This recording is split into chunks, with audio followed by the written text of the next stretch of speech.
여러분 반갑습니다. 세계사 14번째 시간입니다. 오늘은 이 중국의 이 송나라의 역사에 대해서 공부하도록 하겠습니다.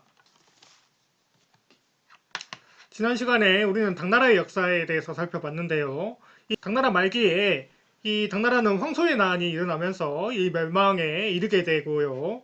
이 황소의 부하였던 이 주전충이라고 하는 인물이 이 황소를 배신하고 이 후량이라고 하는 국가를 세웠다라고 이야기를 했습니다. 그러나 이 후량이라고 하는 국가는 이 각 지역에서 이 절도사 세력들이 난립하면서 이 오래가지 못하고요.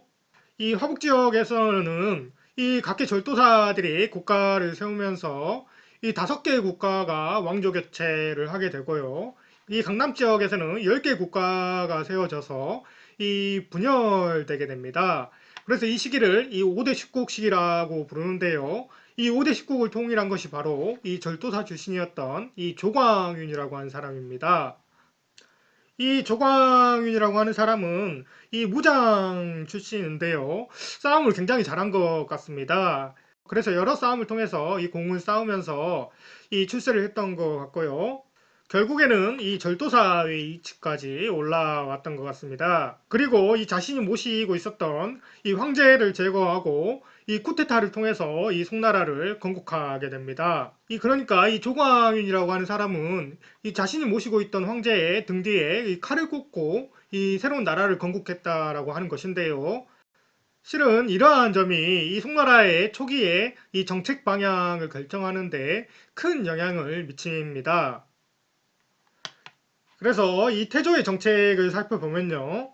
첫 번째는 이 문치주의 정책이라고 하는 걸 펼치는데요. 이 문치주의 정책이라고 하는 건 자신이 무력을 통해서 이 출세를 했고, 그리고 결국에는 자신이 모시고 있던 황제를 배신하고 이 새로운 나라를 세웠기 때문에 언제든지 그러한 상황이 일어날 수 있기 때문에 이 그것을 방지하기 위해서 이 무인들이 권력을 가질 수 없게 만들었던 정책입니다. 그래서 이 무인 정치의 폐단을 없애려고 노력한 정책이고요. 그 구체적인 내용으로는 이 군대와 지방의 실권자를 모두 이 문관으로 기용을 하게 됩니다. 그런데 여러분들 이 국가의 정책 방향을 이 문치주의 정책을 펼치다 보면 여러분들 어떤 문제점들이 발생할까요? 그렇습니다. 바로 국방력에 문제가 생기게 됩니다. 이 무인들의 이 힘을 빼놓기 위해서 이들의 권한을 빼앗으면서 이 당시에 총나라의 국방력은 약화되게 되고요. 이것으로 인해서 이 주변 민족들의 침략을 받는 문제점이 발생되게 됩니다. 그리고 이 종황윤은 이 황제를 중심으로 한 강력한 통치 체제를 구축하려고 하는데요. 이 황제 밑에 있었던 2인자였던 이 제3의 권한을 축소하게 되고요. 그리고 이 자신에게 충성을 다하면서 자신을 보필할 수 있는 관료를 직접 선발할 수 있는 이 전시 제도를 도입하게 됩니다. 이 화면이 5대 10국 시기의 지도인데요. 이 화북 지역에서는 이 후량, 후당, 후진, 후안, 후주 5개 국가가 짧은 기간 동안 있으면서 빠르게 왕조 교체가 되는 모습을 보이고요. 그리고 이 강남 지역을 중심으로 해서 이 10개의 국가가 이 분열되어 있는 상태의 시기였다라고 할 수 있겠습니다. 그리고 이 그림은 여러분들 이 뭐하는 모습을 그린 그림인 것 같은가요? 이 사람들이 이 책상을 놓고 뭔가를 열심히 쓰고 있네요. 그렇습니다. 이거는 아까 이야기했던 이 황제가 직접 과거 시험을 주관하는 이 전시를 보는 장면입니다. 그래서 여러분들 이 황제는 어디에 있을까요? 그렇습니다. 이 황제는 이 위에서 본인이 직접 이 과거 시험을 보는 사람들을 지켜보고 있죠. 이 전시라고 하는 건 이 황제가 직접 이 시험을 주관한다라고 하는 것인데요. 이 황제가 직접 과거 시험을 주관하면서 이 과거에 이 합격한 사람들은 이 황제가 본인을 관료로 이 뽑아주었다라고 하는 생각을 가지게 되고요. 이 황제에게 충성을 다하게 된다라고 할 수 있겠습니다. 그런 목적에서 이 조광유는 이 과거 시험을 직접 주관하기 시작했다라고 할 수 있겠습니다. 지금까지 이 송나라 초기의 이 정책들을 살펴봤는데요. 그러나 이 정책들은 이 건국된 지 얼마 안 있어서 이 문제점을 나타나게 됩니다. 그것을 극복하기 위한 것이 이 왕안석의 신법이라고 하는 개혁 정책인데요. 이 왕안석의 이 신법이 실시된 이유는 이 국가의 재정이 악화되었기 때문입니다. 이 당시에 국가의 재정이 악화된 이유는 이 황제가 자신의 이 권한을 강화하기 위해서 자신을 보필할 수 있는 관리를 이 많이 등용하게 되고요.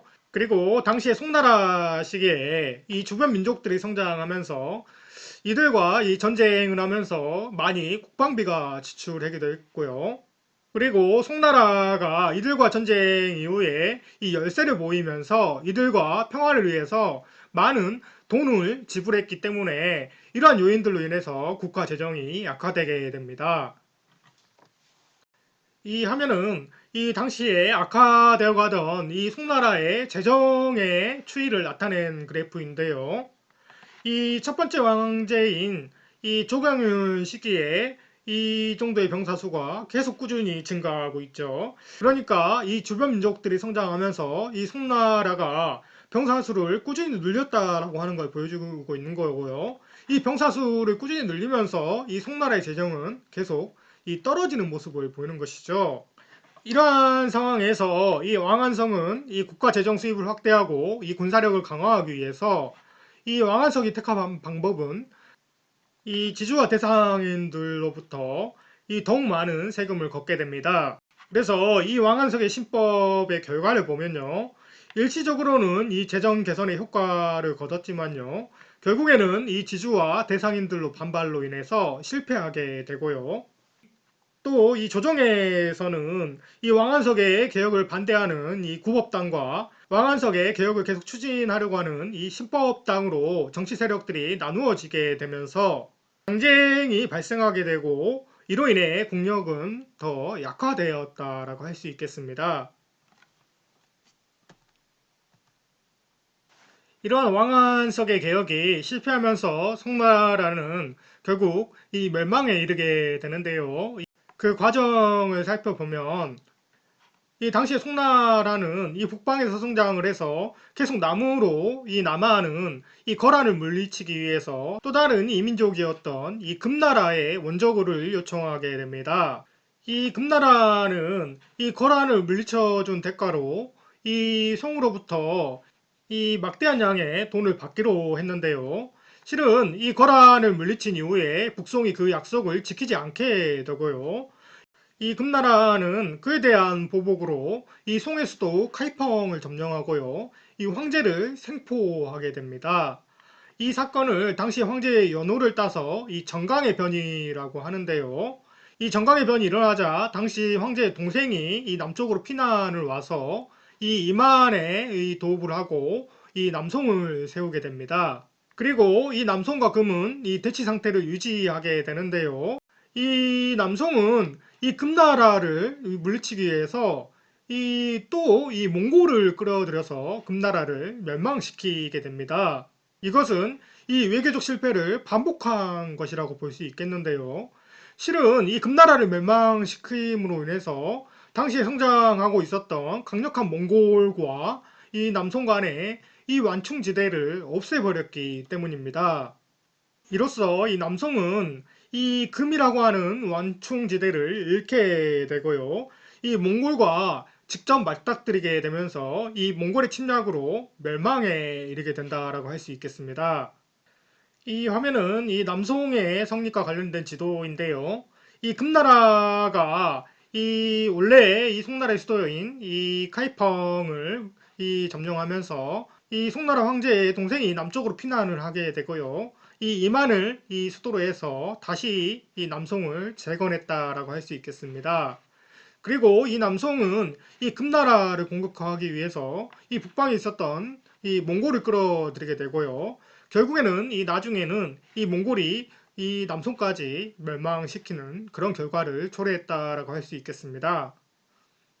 오늘의 과제는 이 송나라의 돈으로서 평가를 유지하는 정책이 이 정례에는 이 비효율적이라고 하는 평가를 받으면서 이 송나라의 멸망 원인으로 지적되었지만 최근에는 이것이 이 주변에 있었던 북부한 민족과 전쟁을 하는 것보다는 이 가장 저렴한 효율적인 방법이었다는 이 새로운 평가가 나오고 있습니다.